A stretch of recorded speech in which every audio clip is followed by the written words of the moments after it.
इब्राहिम अलैहिस्सलाम जवाब देना था, पूरे हाथ गोला हो गए और निजात नमरूद के दरबार में खड़ा कर दिया।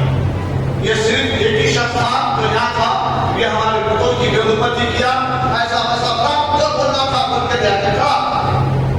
हज़रत इब्राहिम अलैहिस्सलाम जैसे ही दरबार में खड़े तो जो जवाब ना दिया था, वहां भी बगैर किसी अल्लाह को डर नहीं होता, खौफ नहीं होता किसी चीज का।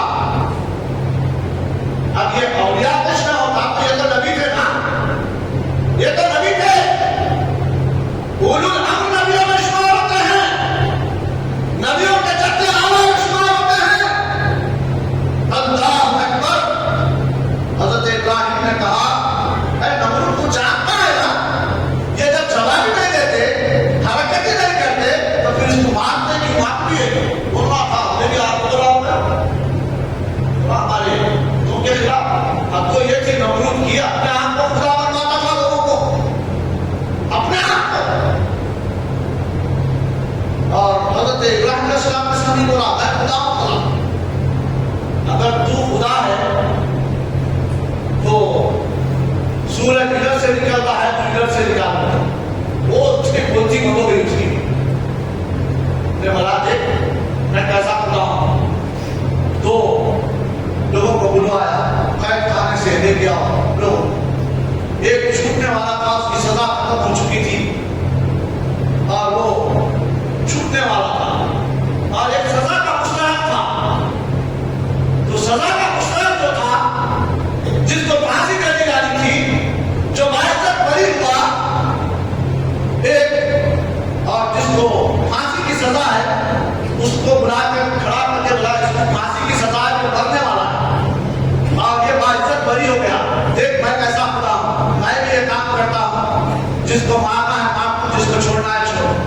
और जो बाइज्जत बरी हुआ था उसको फांसी की सजा सुना दिया, और जो गुनाहगार था, फंस गया था, मुजरिम था, इसको रिहा कर दिया। देख मैं भी ये काम करता हूं। हज़रत इब्राहिम अलैहिस्सलाम को सामने रखते आपने ये बोला कि वाकई तुम ये कर सकता है तो ये तो करके बता कि मेरा रब सूरज इधर से निकालता है इधर डुबाता है, और तू सूरज को इधर से निकाल के इधर डुबा। बोलना था, फिर आपको बुरा हो गया। बोले ऐसा नहीं सकता है, इसके लिए क्या किया जाए? एक बड़ी आग टहकाई जाए, बहुत बड़ी आग टहकाई गई, बहुत बड़ी आग दहका कर। जब आग को दहकाने के लिए अब इब्राहिम को फेंकना है आग में, परेशान बनाने वाला है, ऐसा करेंगे खरीद में जा सके, क्या करना? जो शैतान के करीब हुआ, हर जगह शैतान हथकंडे बड़े खतरनाक काम करते थे। अपन समझते हैं तो बाती ने अपने से कहा टकरा सकता, और खुद बाती भी बहुत डेंजर काम कर देता।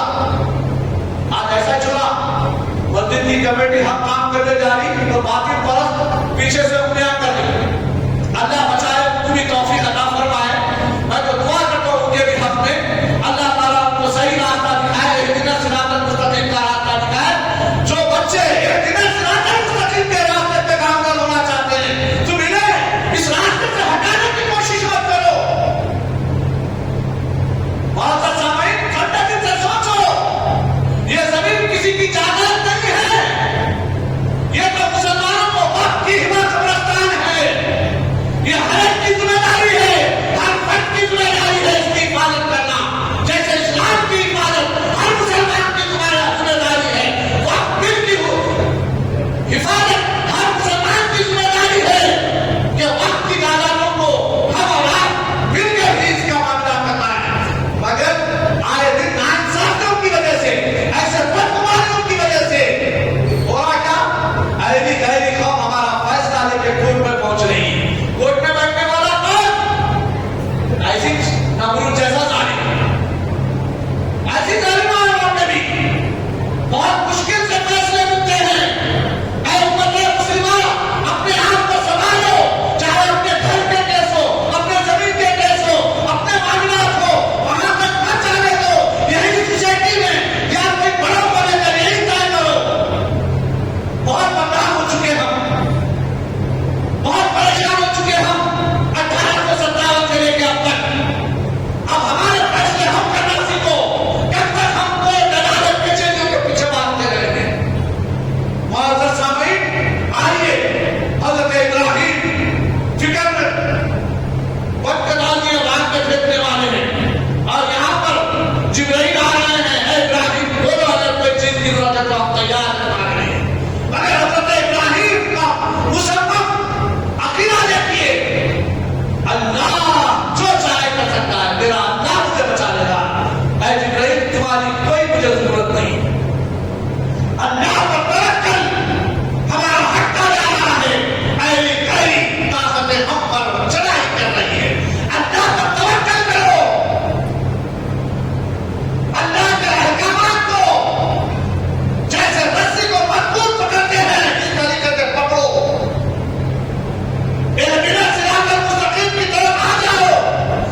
ऐसा एक चूल्हा बनाया जाए, यानी म्यूजिक का मामला देता है और म्यूजिक बनाई जाती है।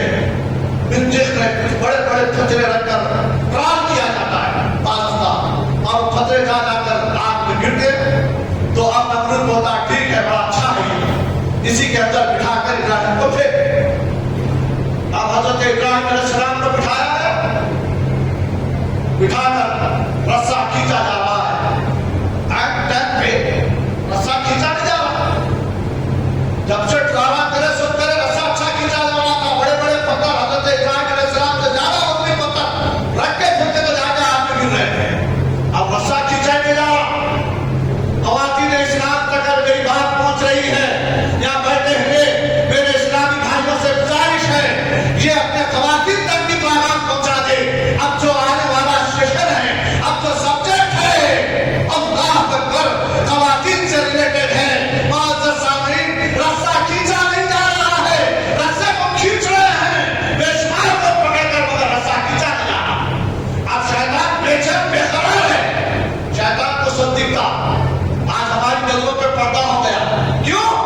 इसीलिए पर्दा हो गया, हम हक़ और बातिल की पहचान नहीं कर पा रही, अल्लाह उसके रसूल के रास्ते पे नहीं है हम लोग। आज हमारी नजरों पे पर्दे छा गए।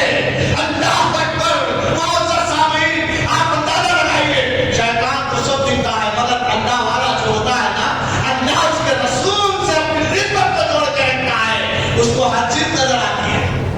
कौम कहाँ जा रही है ये भी नजर आती है, कौम का क्या हुआ ये भी नजर आता है, आगे चल के कौम की क्या हालत होगी ये भी नजर आता है। इसीलिए उलमा इकराम आने वाले हालात को पहले ही बयान कर देंगे। अब रस्सा खींचा जा रहा, खींचे में जा रहा, पूरी पब्लिक परेशान है, नमरूद वाला खींचो, सिपाहियों से खींचो वाला खींचे में जा रहा।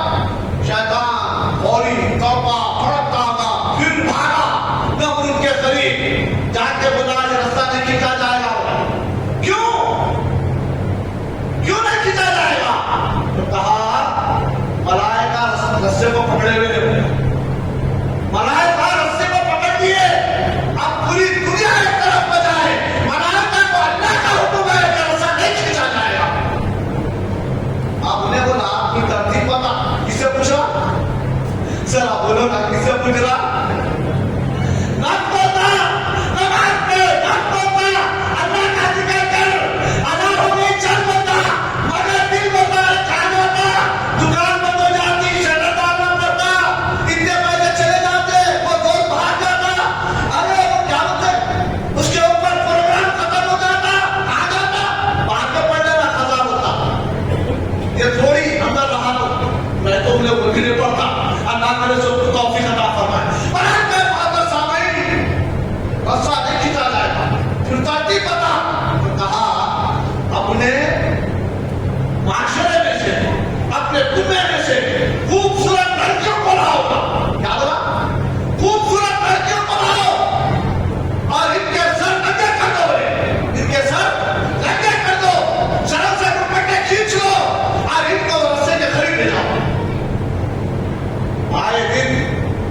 मीडिया पे आपने देखा होगा, आया दुश्मनान इस्लाम, कहां पर? जहां से इस्लाम निकला। देखे नहीं देखे? कितने जने देखे भाई? कितने जने देखे वो वीडियो? बेटा देखे? आईने में एक ही देखा जैसा निकला, आपकी मैं झुका हो जाता हूं कि क्या है? नहीं देखे न्यूज? देखे ना? बोलो भाई कब तक जबान नहीं रहेगी? जबान नहीं हिलाने का नतीजा है हमारी कौम कहां से कहां पहुंच जा रही है। वो जमाने में जबान हिलाते थे लोग, बच्चे डरते थे, होटल में बैठते डरते थे, चौराहे पे बैठने डरते थे,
जिसने हजारों पर उम्मत मुस्लिमा